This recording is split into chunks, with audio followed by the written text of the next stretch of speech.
খিচুড়ি খাবো। এখানে কি থালাটা দেখতে পাচ্ছেন না? এই যে এই দেখুন, এই তো 11টার সময়, এখন 11টা কত, 11টা 2-3 বাজে গেছে। তো এখন খিচুড়িটা খাবো বসে বসে। সাথে কিন্তু এই যে মিষ্টি আছে, কে পছন্দ করেন খেতে অবশ্যই কমেন্ট করবেন।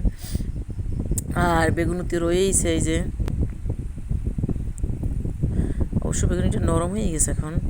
এই তারপরও খাইতে কিন্তু ভালোই লাগে। আর খিচুড়ির তেলও বেশি হয়েছে, যে হাত চকচক করতেছে।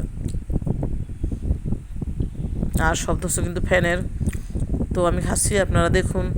আর যারা ভালোবাসেন খেতে তারা অবশ্যই রান্না করে খাবেন। যদিও এখন অনেক রাত, এখন খাওয়া কোনোভাবেই সম্ভব না।